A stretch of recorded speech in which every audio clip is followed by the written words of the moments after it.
কোনো একটি জিনিস যেটা তোমার এখন নেই কিন্তু ভবিষ্যতে থাকবে বা পেয়ে যাবে, এই অর্থে আমরা শ্যাল হ্যাভ বা উইল হ্যাভ ব্যবহার করব।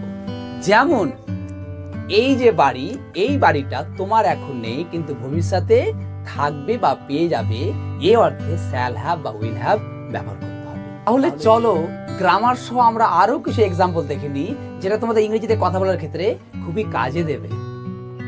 তো প্রথমে সাবজেক্ট অনুসারে শ্যাল হ্যাভ বা উইল হ্যাভ, তারপরে অবজেক্ট।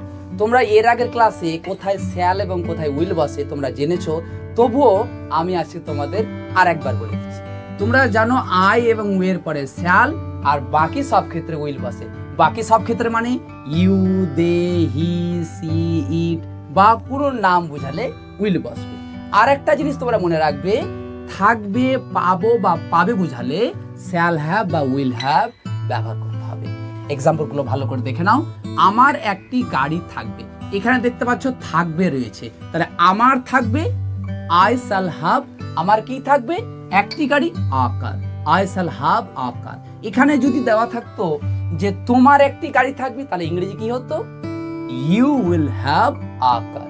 যদি দেওয়া থাকতো তার একটি গাড়ি থাকবে, তাহলে কি ইংরেজি কি হতো? হি উইল হ্যাভ আ কার। কি ইংরেজি শিখতে পারছো তো?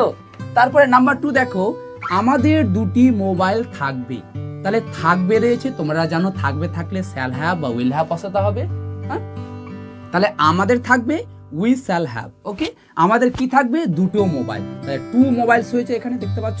তাহলে এখানে আমাদের দুটি মোবাইলে থাকবে পরিবর্তে যদি দেওয়া থাকতো তোমার দুটি মোবাইল থাকবে, তাহলে কি হতো? You will have 2 mobiles. যদি দেওয়া থাকতো মেয়েটির দুটি মোবাইল থাকবে, তাহলে কি হতো?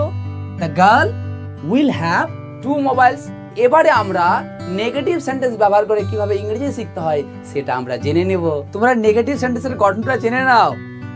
প্রথমে সাবজেক্ট অনুসারে শ্যাল নট হ্যাভ বা উইল নট হ্যাভ, তারপর বসবে অবজেক্ট। তোমরা একটা জিনিস মনে রাখবে, থাকবে না যদি বুঝায় তাহলে শ্যাল নট হ্যাভ বা উইল নট হ্যাভ হবে। কি বলছে? তার সময় থাকবে না। এই দেখতে পাচ্ছ থাকবে না রয়েছে, তাহলে থাকবে না জন্য আমরা শ্যাল নট হ্যাভ বা উইল নট হ্যাভ ব্যবহার করব। এখানে যেহেতু বলছে তার সময় থাকবে না, তাহলে he will not have time. Okay, এখানে যদি দেওয়া থাকতো তোমার সময় থাকবে না, তাহলে কি হতো? You will not have time. যদি দেওয়া থাকতো আমার সময় থাকবে না, তাহলে কি হতো?